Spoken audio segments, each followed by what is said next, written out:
Well, thank you very much, everyone. Please. Thank you. Beautiful day in the Rose Garden. And I want to thank everybody for being here with us. We all know what a wonderful country and a great country Poland is.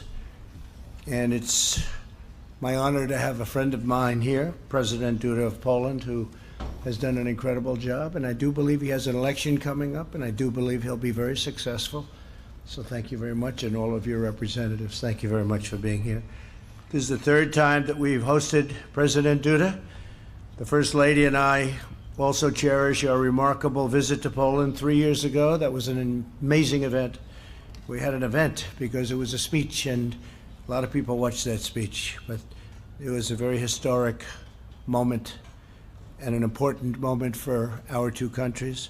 The American and Polish people enjoy one of the world's oldest, strongest, and most enduring friendships. Polish patriots battled by our side to secure American independence.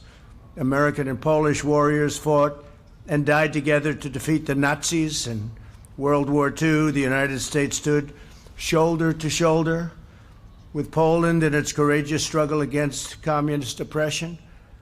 Our bond has been forged in battle, sealed in blood, and strengthened by our shared cultural values. The United States and Poland are united by our firm conviction that Western civilization is advanced, really, and very much advanced. I think I have to add the cause of human progress beyond measure, and that it must be strongly defended and will at all times be strongly defended, and we will defend it together.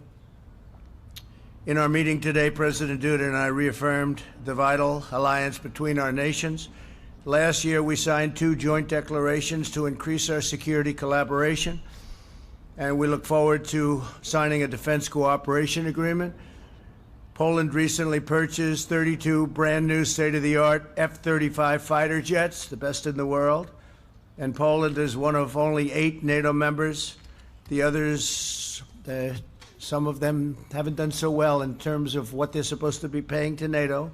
I tell them all the time, and we've gotten them up a lot, but not enough.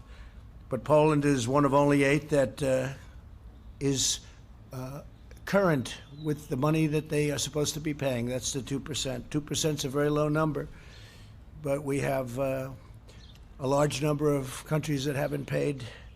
They're delinquent, let's put it that way. They're delinquent with respect to their dues, the money they're supposed to be paying for defense. So the United States is defending a lot of countries that are delinquent on what they're supposed to be paying, and I never feel too good about that. But I will say I spoke with the Secretary General, and he said we've done a great job, but I said we haven't done good enough. We haven't done a good enough job. We have secured, though, over $400 billion in new pledged defense spending from NATO members, which is something that no other administration has come even close to. I would say they're off by many, many hundreds of billions of dollars, something the newspaper doesn't like writing about, that the media doesn't like talking about. But we will be only satisfied when all members are paying their fair share. Again, only 8 members plus the United States is paying what is considered a fair share. I also applaud Poland and the Polish people for its devotion to safeguarding their country's borders, very strong borders. And I just left our border, by the way. The wall is moving along rapidly, and our border is about as strong as it's ever been, our southern border. Last year, we were able to add Poland to the visa waiver program, and they wanted that very badly, and we gave it to them because they really deserve it. It's a testament to Poland's vigilant efforts to uphold the rule of law. The United States and Poland have recently signed several long-term contracts for U.S. liquefied natural gas. They're a big purchaser of our energy to enhance Poland's energy security. And we're working to conclude an agreement that would facilitate Poland's development of nuclear energy plants throughout the purchase. They're going to be purchasing with one of our very big, very good companies, technology to do civilian nuclear energy. I want to congratulate Poland for its leadership in the 3 Cs initiative, a crucial energy partnership that will provide a reliable source of energy for Eastern Europe, and it will be free from the threat of foreign extortion. Poland understands foreign extortion very well. The 3 C's initiative relies on fairness, transparency, and mutual benefit. Our nations have also collaborated on protecting our critical infrastructure and technology. That's why we've signed a 5G joint declaration, and Poland is leading the way in Europe by using trusted providers and provider equipment and supply chains for its 5G network, and we're working along with them, and they're using our companies. The United States and Poland cooperate across the truly wide range of fronts that we're both very much involved in. Here today is the head of a Polish medical team, very advanced team, very brilliant team, fighting the coronavirus alongside of American doctors, Captain Shevera. Captain, thank you very much for being here, Captain. And we're making great progress. I hear we're making great progress, and we're working together, but we are making great progress on therapeutics and vaccines. Thank you very much. Appreciate you being here. The American and Polish people have been true friends and trusted partners for almost 250 years. We're forever united by our shared belief in family, faith, law, liberty, democracy, and justice.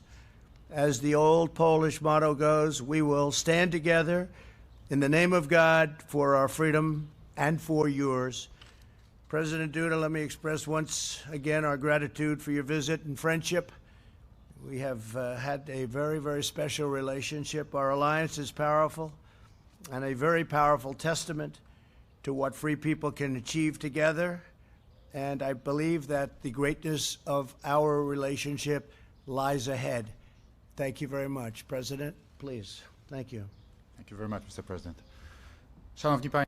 Ladies and gentlemen, first and foremost, I would like to thank very warmly to President Donald Trump, to the President of the United States of America. Thank you very much for inviting me here to Washington, to the White House, to take part in this very important meeting to us. This meeting is important for many reasons. To me, as President of the Republic of Poland, this meeting is important because Poland is the first country after the coronavirus pandemic which has been invited to the meeting in the White House to discuss the most important matters concerning the future, concerning how the relations will look between the United States and Poland in terms of economy, what those relations will be like in the military sphere, and what those relations will be like in the sphere of health protection, all those elements which are of key importance today. A very big part of our discussions today with Mr. President and our collaborators were dedicated to the coronavirus, to what the situation looks like in Europe and on the global stage as concerns fight against the coronavirus, also in the United States. But first and foremost, we're also thinking about what measures to take in the future. But first and foremost, thank you so much, Mr. President, for your declaration that we are going to cooperate, that also our scientists are going to cooperate and collaborate on conducting research concerning the vaccine and therapy drug against coronavirus, everything that will be conducive to fighting the coronavirus. So I do believe that thanks to this collaboration, those therapeutical medicines will be available also for Poles, for my compatriots, as soon as possible. Thank you so much, President, for that, because all of us know very well how high level of medical research is in the United States. And this declaration and the will of cooperation on part of the United States, on part of the President of the United States, is of crucial importance to us. So thank you very much for that. But ladies and gentlemen, we also discussed the cooperation in the sphere of economy and military. Let me first mention our economic cooperation. As the President has just mentioned, we are developing it both in the sphere of energy, in building energy security. Today we can say that the United States is cooperating in the sphere of creating energy security, not only the energy security of Poland, but also the energy security of Central Europe. The President has just mentioned the 3Cs initiative. Yes, all the investments that are being carried out in Poland today, the extension of the capacity of LNG terminal in Świnoujście, we're increasing its capacity by 2.5 billion cubic meters. We also plan to construct another LNG terminal in the port of Gdańsk. All of that is conducive to being able to receive LNG gas and provide its deliveries not only across Poland, but also for the countries of Central Europe. The vast majority of those countries of Central Europe are still dependent on Russia, and creating a true alternative, in other words, diversification of supplies, is of key importance for their security. Thank you, Mr. President, for this cooperation. I do believe that we're going to further develop it. Today we have got those supplies guaranteed until 2023, by the end of 2023, but I know that we are also going to enter into further contracts in this respect. Even more so that for sure our demand is going to increase. But, ladies and gentlemen, we also discussed conventional energy and nuclear energy cooperation. In the nearest future, an agreement will be signed between the governments of the United States of America and the Republic of Poland. And thanks to this agreement, we'll be able to start designing the large design of introducing conventional nuclear energy for the production of electricity in Poland. The entities which will participate in this project have already been selected, and the agreements are very advanced. On the Polish side, we have got Minister Piotr Naimski, who's in charge of those negotiations right now. An appropriate intergovernmental agreement is about to be concluded, finalized. We can expect that to happen in the near future. But, ladies and gentlemen, I also want to mention the contribution of the United States into the 3Cs initiative, and first and foremost, the financial contribution to the fund of the 3Cs initiative. Mr. President got interested in that fund some time ago. This is an element, a vehicle, which enables the development of this cooperation. Thank you, Mr. President, for your activity, and thank you for appreciating this cooperation, which takes place in Central Europe within the framework of the European Union. And the goal of this cooperation is to develop, to extend the infrastructure. Thank you for noticing the possibility of developing cooperation in the transatlantic zone between the countries of the European Union and the United States. And of course, from my point of view, this cooperation with Poland is extremely important to me, but also in the economic sphere. We're speaking about increasing military cooperation between Poland and the United States. It is also of primary importance. I have no doubts whatsoever that this cooperation will lead to the strengthening of security of the European Union, strengthening the security of the eastern flank of NATO, but also, and perhaps first and foremost, from my perspective, it will strengthen the security of Poland. And it will also lend additional financial credibility to Poland, investment credibility on part of American investors. 1 month ago, a global company, Microsoft, announced that they're going to invest $1 billion in Poland to establish a state-of-the-art data center. And today, officially, Google company published the information that is also going to invest in the Center of Modern Technologies in Poland, including IT technologies. This is going to be an even greater investment than investment of Microsoft. So, Mr. President, I have no doubts whatsoever that these American investments and this additional investment impulse that the American companies are making right now results from a very efficient policy that we are conducting together, and which increases the sense of safety of our citizens in Poland, and it also increases the sense of safe investments in our country. Thank you so much for that, because that means the creation of new jobs in the state-of-the-art branch of industry, IT technologies. And I'm really pleased because in Poland we have got a large number of excellent young IT experts, also young IT engineers, and for sure we're able to come to terms with these very serious challenges. Also, as far as the intellectual capital is concerned, I'm sure that these investments are going to be beneficial for the United States, for the US companies, and also for Poland through creating jobs, through acquiring new experiences by young people in the first place, by young engineers. I'm also glad, Mr. President, because, as we said before, the agreements that we entered into concerning increased U.S. military presence in Poland, the agreements we signed last year, according to the first one, the U.S. forces are going to be increased by 1,000 troops in our country, and another contract, another agreement stipulated concrete locations in which U.S. soldiers will be stationed in Poland on a rotational basis, but also it's going to be a heel-to-toe rotation. Today, we are entering another stage, namely there is a possibility of further increase in American troops in our country. In recent days, I also talked to Secretary General of NATO. I talked to Mr. Jens Stoltenberg, and we agreed on one point. Especially as Europeans, we have no doubts whatsoever that if any part of the U.S.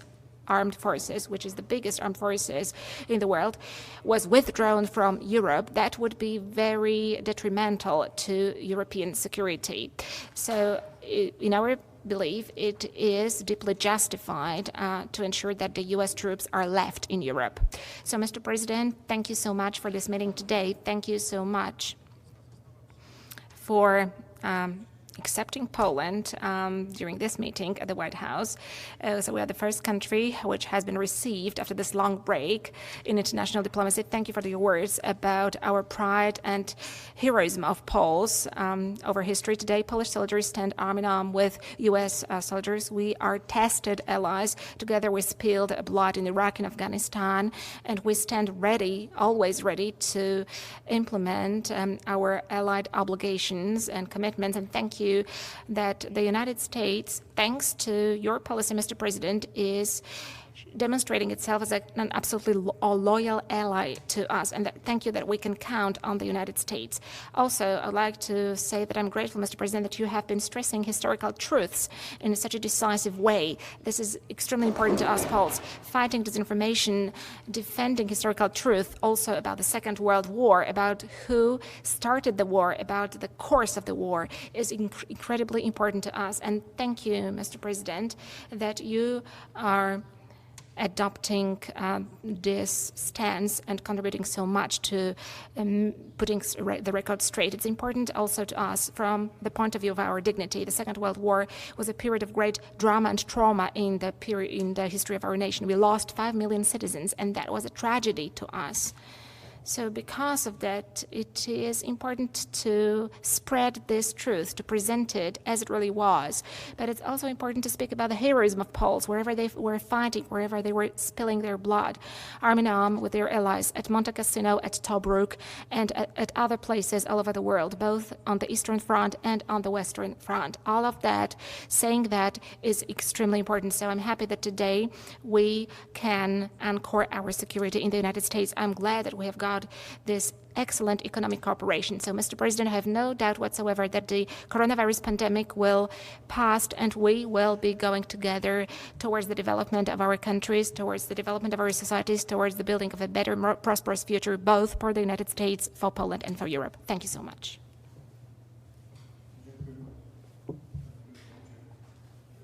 We'll ask one to me and one to the President, and that would be great. Steve Holland, go ahead.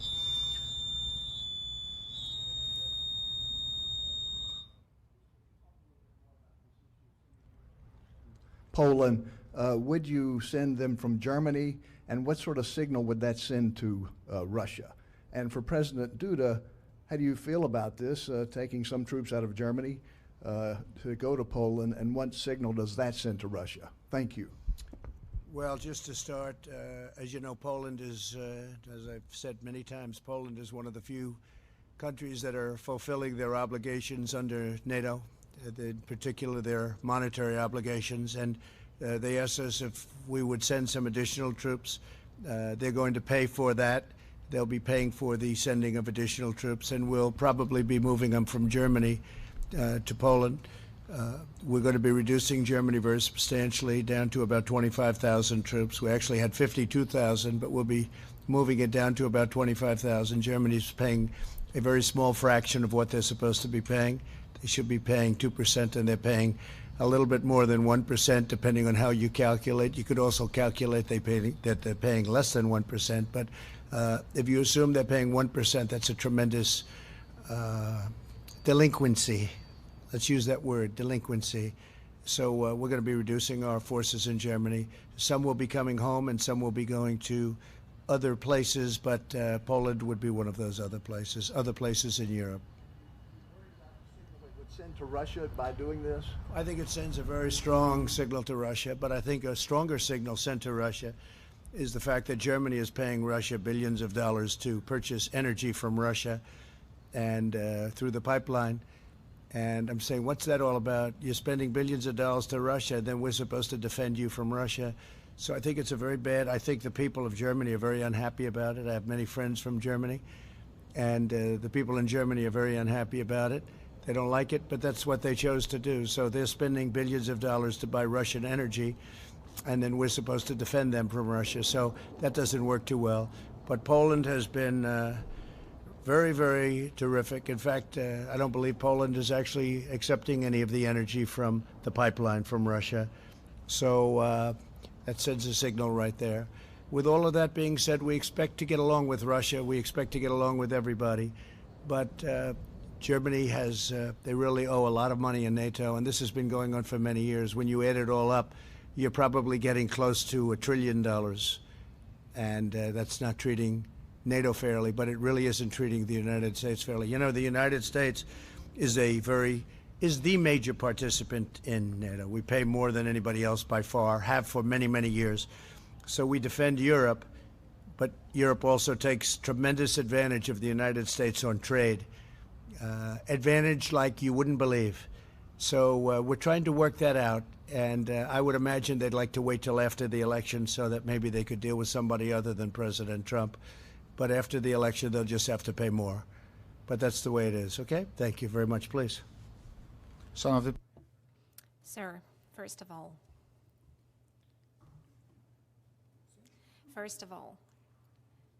I do respect very much both Mr. President Donald Trump and the United States of America, a wonderful, great state which today is the largest military and economic superpower in the world. And I wouldn't dare say to the President of the United States of America where he should send his soldiers, because this is the decision which is always taken by the United States. This is a very responsible decision. However, I do not deny that I requested, Mr. President, that he would not withdraw U.S. forces from Europe, because the security of Europe is very important to me. From Europe as such, I'm talking about the United Europe, for which the American presence since the end of the Second World War is a huge security guarantee. However, if I'm asked by anybody if I am ready that Poland receives more U.S. troops in our country, of course I am ready. In 2014, Russia attacked Ukraine. It annexed Crimea. It occupies Lugansk and Donetsk. Before that, it had attacked Georgia. 2014 was a year of huge fears in the Baltic states, and very big ones, very considerable ones among the Polish society. Today, the presence of NATO troops and first and foremost of U.S. troops in Poland demonstrates that Article 5 of the North Atlantic Treaty is treated seriously. And it shows that if anyone wanted to attack Poland, it won't be a soft landing for that entity. That won't pay off for such an aggressor, because the strongest army of the world is present, and they would help Polish soldiers to defend our borders if such a case arises. 100 years ago, we repelled Russians from Warsaw. In a great battle in 1920, we defeated the Soviet army Bolsheviks, and we drew them back to the east. That was a great victory, but we managed to stop them only very near to Warsaw, at the outskirts of our capital city. We would never want to see that situation repeated again. That is why the Allied presence is crucially important to us today, and it is a very important security guarantee to us. So I'm very pleased that both within NATO as well as in the United States today, the President of the United States understands the history of Europe, and he understands the realities in Europe, and that he also understands the situation as it is developing in Europe. So today, this generates peace to my country. It brings security, and thanks to that, Russian, unfortunately very strong imperial ambitions, which have been revived over the last tens of years, I can say, because Georgia was attacked in 2008. Thanks to this, those ambitions have been stopped for the time being, at least in this part of the world. And I have no doubt whatsoever that this is also a huge merit of the policy of the United States. I'm grateful for that, just like all my compatriots are.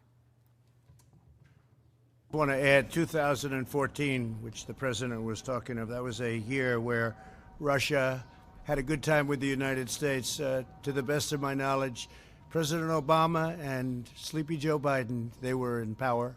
They were the ones that were doing it. This was before us. Hasn't happened with us, and it won't happen with us either. Please go ahead. Pan redaktor Marcin Wrona, bardzo. Marcin Wrona.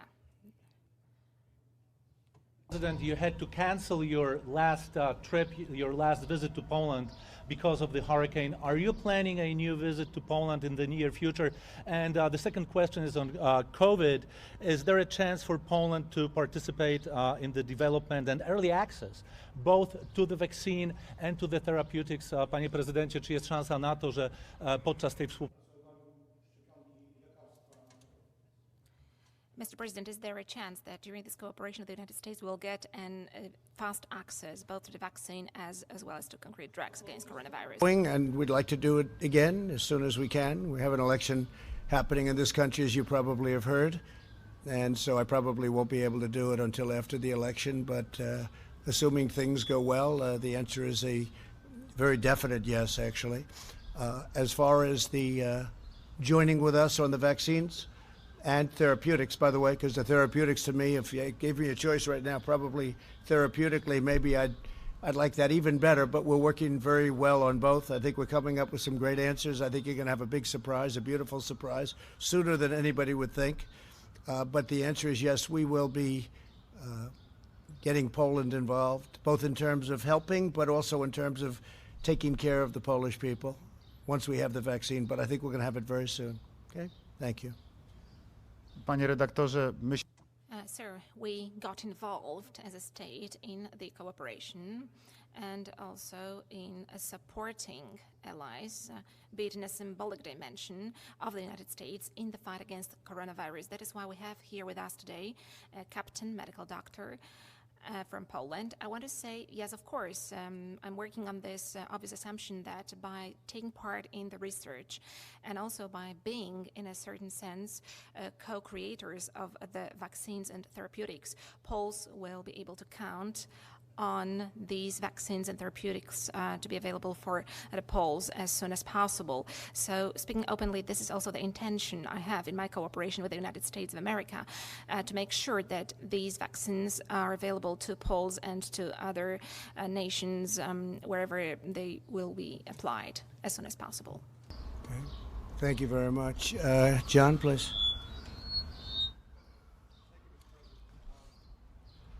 This afternoon, the bill on reform in the Senate failed to move forward. It may still see the light of day at some point, but at the moment it's stalled in the Senate. As well, you have an executive order that is coming out later on this week regarding monuments, and what to do about people who deface or damage these monuments. Could you tell us what you're planning to do in the executive order and your reaction to what happened in the Senate? Well, the Senate Republicans want very much to pass a bill on police reform. We have total cooperation with many different communities, including the police community. They want it very much to happen themselves because there are things that they agree to that they would like to agree to, and they would love to have it agreed to formally. The Democrats don't want to do it because they want to weaken our police. They want to take away immunity. They want to do other things that you know about as well as anybody in this beautiful field that we sit. They want to take away a lot of the strength from our police and from law enforcement generally, and we can't live with that. We can't live with that. This is a great bill, strongly endorsed by, as you know, Tim Scott, who's terrific, who is a terrific man, great senator, South Carolina, and Mitch wants it to happen. I would like to see it happen, but we won't sacrifice. We won't do that. We won't do anything that's going to hurt our police. The police, you know, we have a record this year on crime, a record positive rating on crime this year, the best. And you hear about certain places like Chicago, and you hear about what's going on in Detroit and other cities, all Democrat run. Every one of them's Democrat run. 20 out of 20 worst, the 20 most dangerous are Democrat-run. We have one city or two cities in particular, worse than Honduras, worse than Afghanistan, and these are cities within the United States, Democrat-run, radical left-run. You see what's going on in Seattle. You see what's going on in other places. Seattle, of all places, who would even think that's possible? 20 out of 20. The Democrats want to weaken very substantially our law enforcement and our police. And frankly, they want to defund largely, at least largely. There are some that want to defund and abolish our police, if you can believe that. And we're not letting that happen. So if nothing happens with it, it's one of those things. We have different philosophies. They want open borders. They want sanctuary cities. We don't. As far as your second question, I think that we're going to have a very strong executive order, but we already have very strong. We have the Monuments Act already, which means 10 years in jail. But I think we're going to consolidate various things. We're going to come out with a very strong executive order, and I should have that by the end of the week, which is fast approaching. We're going to have it very powerful statement. We've arrested numerous people, as you know, for what took place outside of Washington. In addition, the FBI is investigating hundreds of people throughout the country for what they've done to monuments, statues, and even buildings. So we have very strong laws already on the books. I mean, we have a law that's 10 years. It's 10 years. That's a long time to have fun one night. I think many of the people that are knocking down these statues don't even have any idea what the statue is, what it means, who it is. When they knock down Grant, when they want to knock down Grant, but when they look at certain, now they're looking at Jesus Christ, they're looking at George Washington, they're looking at Abraham Lincoln, Thomas Jefferson. Not going to happen. Not going to happen. Not as long as I'm here. As far as Democrats are concerned, I think they could care less whether or not it happens. And I think the American people get it. So we're going to have a very strong executive order, and it'll happen very quickly before the end of the week.